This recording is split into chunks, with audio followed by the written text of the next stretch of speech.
Hello, welcome to Literarily My Way. My name is Jean, and today I'm going to share 4 of my favorite books about Elizabeth Coleman, better known as Bessie Coleman. My aunt was actually named after Bessie, so these books are dear to my heart as well because it's what also inspired me to want to know more about her. The first book that I want to share is called Talking About Bessie, the story of aviator Elizabeth Coleman, written by Nikki Grimes and illustrated by E.B. Lewis. And I will tell you, this is one of my favorite illustrated books. And not only, there are poems that go with each one of the pictures, and each one features someone who was prominent in her life.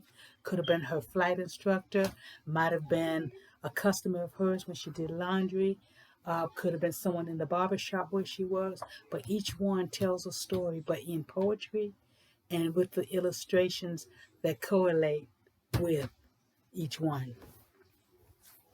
My second favorite is called Fly, Bessie, Fly, and it's written by Lynn Joseph and illustrated by Yvonne Buchanan. The third one that I want to share with you is called Fly High, the story of Bessie Coleman by Louise Burden and Marianne Kruger and illustrated by Teresa Flavin.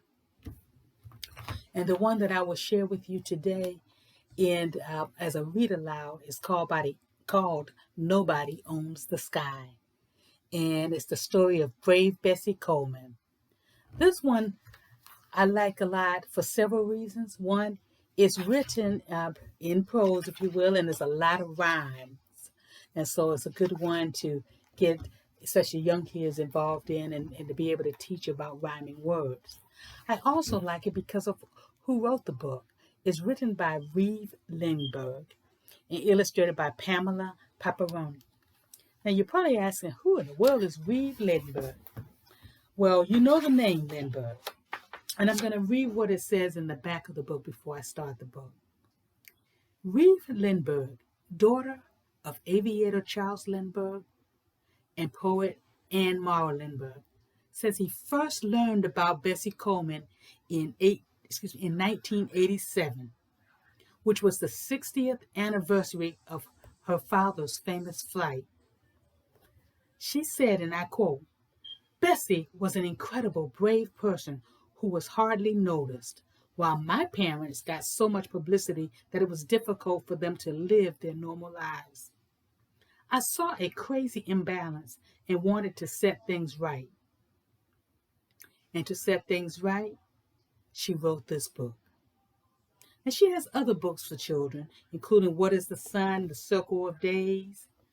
Okay, and again, as I said, this is written by Reeve Lindberg, and Reeve Lindberg's the daughter of aviator Charles Lindberg. And when this book was written, she was living in Vermont. Start with some beautiful illustrations, nice, colorful illustrations. Brave Bessie. Brave Bessie was the name people gave to the young pilot, Bessie Coleman, back in the 1920s, when she flew as a daredevil stunt flyer in air shows all over the United States.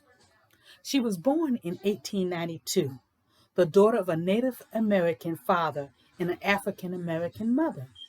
She grew up at a time when it was difficult for any woman to become a pilot, but for a black woman, it seemed impossible. All the same, Bessie followed her dream, and in 1921, she became the first licensed black aviator in the world. Not just the United States, in the world. And again, this is her story.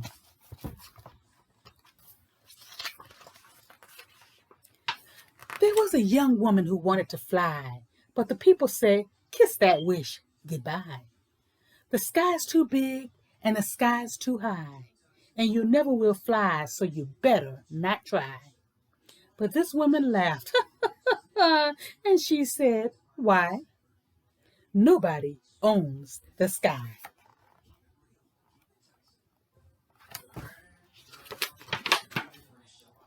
Up above flew the dove and the raven too. with the red birds red and the blue birds blue, and the brown hawks circling far and few, and the call of the swallows that follow the dew. When the high wild geese come traveling through, with the wind on their wings flying free, flying true, she called to them all and she said, "Hey you, I'm coming up there too."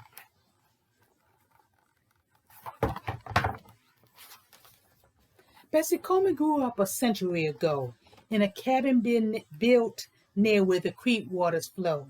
She worked picking cotton as white as the snow and watched cottony clouds up above come and go. Bessie wished she could rise up and fly high and low over Texas a long time ago.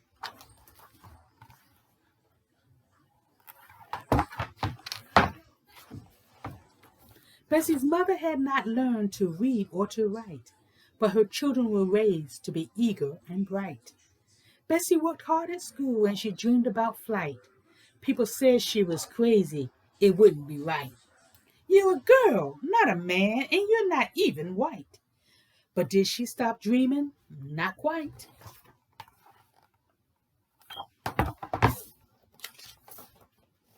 She went off to college and wanted to stay, but it cost so much money that she couldn't pay. She moved to Chicago and worked every day at the White Sox barber shop, earning her way. "White men can fly, why can't I?" she would say, but the flying schools turned her away.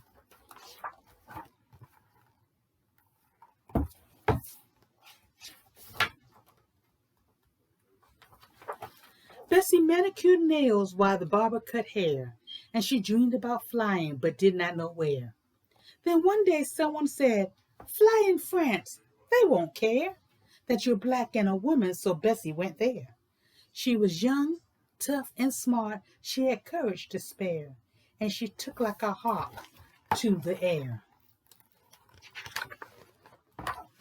Bessie came home a pilot, so happy and proud, she could ride on the wind, glide, and spin in a cloud.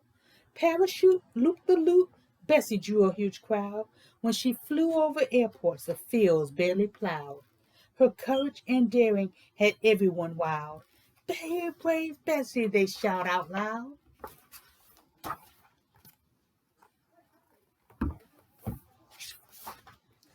On the ground, Bessie lectured to crowds big and small.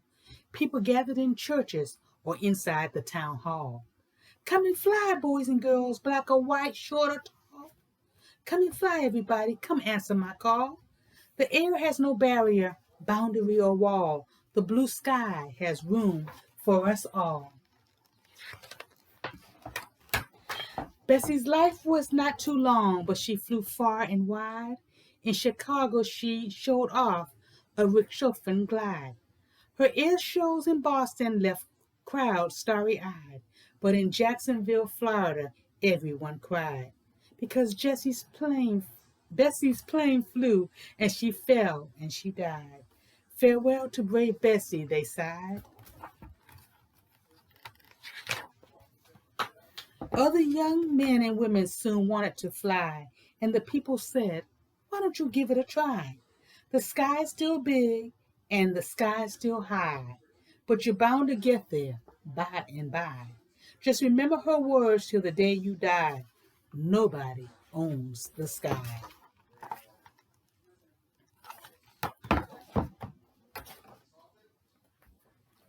Look above, see the dove and the raven too, with the redbirds red and the bluebirds blue, and the brown hawks circling far and few, and the call of the swallows that follow the dew. When the high wild geese come traveling through, with the wind on their wings flying free, flying true, you can call to them all, you can say, "Hey you, I'm coming up there too." And again, this is one of the variations on Bessie Coleman. And remember that Bessie Coleman was an aviator, and she died way too soon. But one of the things that before she died, one of her goals and her dreams was to start a flight school. and that flight school would be for everyone, but it was specifically for blacks. That was one of the things she really wanted to do, so that other blacks could fly as well and would not have to go to France to get a license. And she never was alive, or she died before her dream came true. But since her death, there are several flight schools named after her. And it's a great book, great story, great person to inspire everyone.